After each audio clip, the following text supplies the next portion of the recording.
Guys, आज हम समझते हैं कि एक टिम्पैनोग्राम को कैसे इंटरप्रेट किया जाता है। टिम्पैनोग्राम एक ऑब्जेक्टिव इन्वेस्टिगेशन है जो हम मिडिल ईयर की पैथोलॉजीज़ को डायग्नोस करने के लिए करते हैं। ये मिडिल ईयर की पैथोलॉजी हो सकता है आपके टिम्पैनिक मेम्ब्रेन के लेवल पे हो, आपके ईयर ऑसिकल्स के लेवल पे हो, जो मिडिल ईयर की कैविटी है उसके लेवल पे हो, या जो आपके दो विंडोज़ है that is the Oval window या राउंड विंडो उनके लेवल पे हो। अब समझते हैं कि टिम्पैनोग्राम में करते क्या है। जो हमारा मिडिल ईयर कैविटी है उसकी कंप्लायंस को देखते हैं बाय एयर चेंजेस, क्योंकि हमारा मिडिल ईयर कैविटी जो है वो एयर चेंजेस को रिस्पॉन्ड करता है via Eustachian tube. So we use this principle in this investigation to find a exact site of pathology। जो हमारा नॉर्मल टिम्पैनोग्राम है उसको हम टाइप ए कर्व से रिप्रेजेंट करते हैं। ये टाइप ए कर्व जो है वो -200 का प्रेशर और +200 के प्रेशर के बीच में रेंज करता है।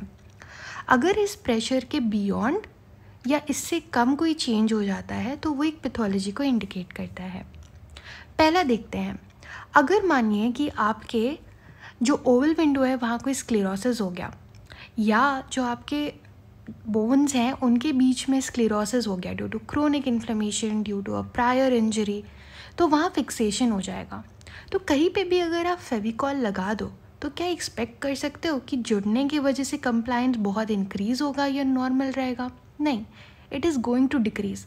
तो जो एस टाइप का कर्व है, आपको ये एस से स्क्लेरोसिस याद रखना है, बीट ओटोस्क्लेरोसिस और बीट ऑसिक्यूलर स्क्लेरोसिस और फिक्सेशन, वो आपको एस कर्व देगा that will lead to a decreased compliance.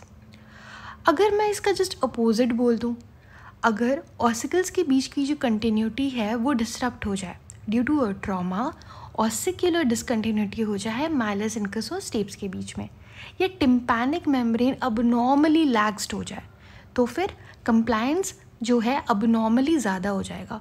तो ये डी से आपको याद रखना है डिसकंटिन्यूटी, एंड इसी के साथ साथ याद रखना है lax tympanic membrane, that is the A D type of a curve. Type B में आपको बी से याद रखना है भरा हुआ कान। जब मिडिल ईयर कैविटी भरी होती है, किससे भरी होती है? किसी भी तरीके की फ्लूइड से। ये सीरस फ्लूइड हो सकता है, ये पस हो सकता है, या अगर क्रोनिक इन्फ्लेमेशन की वजह से आपका जो टिम्पैनिक मेम्ब्रेन है वो काफ़ी थिक हो जाए तो उसमें हमें टाइप बी कर्व मिलेगा। अब ये जो बी कर्व है ये बहुत ही फ्लैट कर्व होता है। अगर आप देख सकते हो ये बी वाला जो है ये काइंड ऑफ बेस के पैरेलल चल रहा है, ये आपका बेस है और ये उसके पैरेलल चल रहा है, तो भरा हुआ कान टाइप बी कर्व। देन आते हैं टाइप सी कर्व पे। अगर आपका टिम्पैनिक मेम्ब्रेन कुछ इस तरह से है और अगर इसके अंदर एक नेगेटिव फोर्स ज़्यादा लगे तो क्या होगा? ये रिट्रैक्ट हो जाएगा, राइट?